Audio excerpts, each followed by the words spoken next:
അപ്പോൾ എനിക്ക് ഡയറക്ടറിനോടാണെങ്കിലും ചേട്ടനോട് ഇപ്പോൾ നിങ്ങളെ ചേട്ടനെ വെച്ച് നോക്കുമ്പോൾ എക്സ്പീരിയൻസ് എല്ലാം മുകളിൽ ആളുടെ ഒരു പുതിയ മൂവി ആണെങ്കിലും എടുത്ത ടോപ്പിക് അല്ലെങ്കിൽ എടുത്ത ഒരു മൂവിയുടെ ഇതെന്ന് പറഞ്ഞാൽ ഒരു സോഷ്യൽ കമ്മിറ്റ്മെന്റ് എന്നുള്ള രീതിയിലൊരു ടോപ്പിക്കാണ് സ്റ്റോറിക്ക് ചൂസ് ചെയ്തത്. അപ്പോൾ പൊതുവെ നമ്മുടെ മലയാള സിനിമയിൽ അങ്ങനെ പടങ്ങൾ വരുന്നുണ്ടെങ്കിലും മാസമാകുമ്പോഴാണ് ആൾക്കാർക്ക് സ്റ്റാർ കാസ്റ്റും മാസം എല്ലാം നോക്കുമ്പോഴാണ് അവർക്ക് കുറച്ചും കൂടി ഇൻട്രസ്റ്റ്.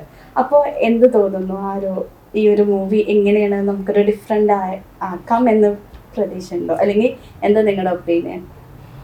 ഇതിൻ്റെ ഒരു ഒപ്പീനിയൻ എന്ന് പറഞ്ഞാൽ ഞങ്ങൾക്ക് ഈ ഒരു സിനിമ ചെയ്യാൻ തന്നെ നമുക്ക് ഒരു പ്രധാന കാരണം ഞങ്ങളുടെ സ്ക്രിപ്റ്റ് റൈറ്ററും പിന്നെ ക്യാമറമാനൊക്കെ സാബു ജെയിംസ് സാറാണ്. സാറ് ഫിലിം ഇൻഡസ്ട്രിയിൽ 10-30 വർഷമായിട്ടുണ്ട്. സാറ് പൂനെ ഫിലിം ഇൻസ്റ്റിറ്റ്യൂട്ടിലൊക്കെ റാങ്ക് ഹോൾഡറൊക്കെ ആയിട്ട് വന്ന് അവിടെ പഠിപ്പിച്ച ഒരാളാണ്. അപ്പോൾ സാറിൻ്റെ സപ്പോർട്ട് ഞങ്ങൾക്ക് എപ്പോഴും ഉണ്ട്. പിന്നെ ഞങ്ങളോട് സ്റ്റീഫൻ ടെട്ടിക്ക് എന്നൊരു ചേട്ടനുണ്ടായിരുന്നു. അപ്പോൾ ഞങ്ങളുടെ ഒരു ടീമുണ്ട്. അപ്പം സ്റ്റീഫൻ ചേട്ടൻ എന്ന് പറഞ്ഞാൽ എൻ്റെ എല്ലാ ഞാൻ 12 ഷോർട്ട് ഫിലിം ചെയ്തിട്ടുണ്ട്. എല്ലാത്തിനും ചേട്ടനുണ്ട്. ഞങ്ങളെല്ലാവരും നെയ്ബേഴ്സാണ്, ഒരേ ഒഴുകൂരുകാരാണ്. അപ്പം അങ്ങനെയുള്ള ഒരു കുറച്ച് പേര് ഞങ്ങളൊരു കോർ ടീം പോലെ വന്നു.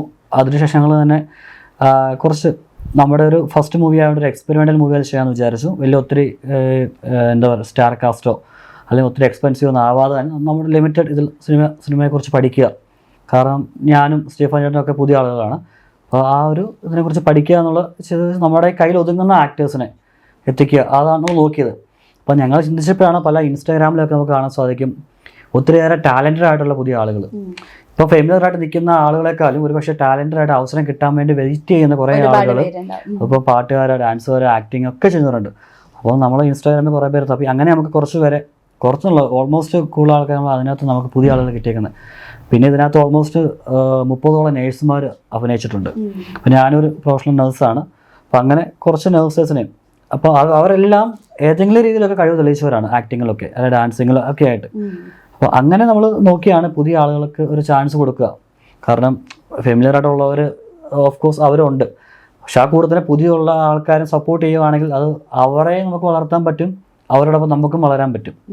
ആ ഒരു ചിന്താഗതിയിലാണ് നമ്മൾ പുതിയ ആളുകളെ നമ്മൾ അങ്ങനത്തെ രീതിയിലൂടെ നമ്മൾ ചൂസ് ചെയ്ത് ഇതിനകത്തേക്ക് എത്തിച്ചത്. ഓൾമോസ്റ്റ് എല്ലാവരും തന്നെ പുതിയ ആളുകൾ എന്ന് പറഞ്ഞാൽ അവർ അവരുടേതായ മേഖലയിൽ കഴിവ് തെളിയിച്ചവരായിരിക്കും. ഇപ്പോൾ ഇതിനകത്തൊരു പാട്ട് പാടിയിട്ട് ബിന്ദുജ എന്ന് പറഞ്ഞ് ഗിന്നസ് വേൾഡ് റെക്കോർഡറാണ്.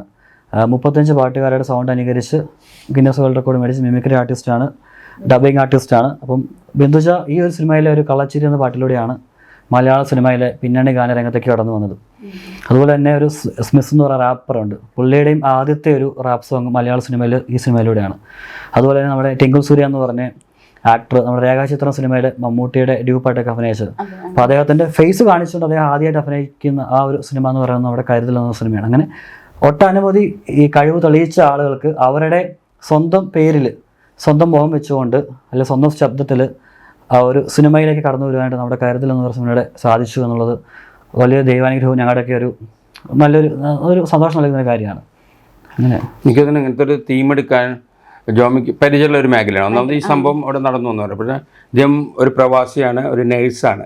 അപ്പോൾ ഒരുവിധം ജോമിക്കും അല്ലെങ്കിൽ സുഹൃത്തുക്കൾക്കും ഉണ്ടാവും അല്ലേ, ഇതേ അനുഭവത്തിൽ കൂടി കടന്നു പോകുന്ന സുഹൃത്തുക്കളുണ്ടാവും ഒക്കെ ഉണ്ടാവും. എനിക്ക് കൃത്യമായിട്ട് അറിയില്ല. എന്നാലും അയാളുടെ മനസ്സിന് തങ്ങിക്കിടക്കുന്ന അപ്പോൾ ആദ്യമായിട്ടൊരു സിനിമ ചെയ്യാൻ പറ്റുമ്പോൾ നമുക്ക് ഏറ്റവും ഫെമിലിയർ ആയിട്ടുള്ള ഒരു സറൗണ്ടിങ്സും സിറ്റുവേഷൻസൊക്കെയാണ് നമ്മൾ തിരഞ്ഞെടുക്കുക.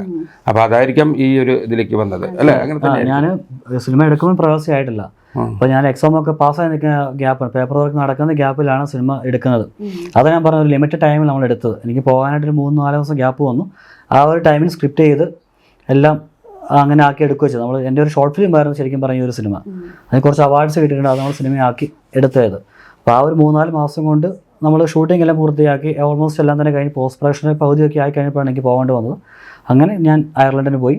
പിന്നെ ജോലിയൊക്കെ ആയിട്ട് അതിൻ്റെ ഇടയ്ക്കൂടെ നമ്മൾ ബാക്കി കാര്യങ്ങൾ ഓർഗനൈസ് ചെയ്ത് എല്ലാം പൂർത്തിയാക്കുകയും ചെയ്തത്.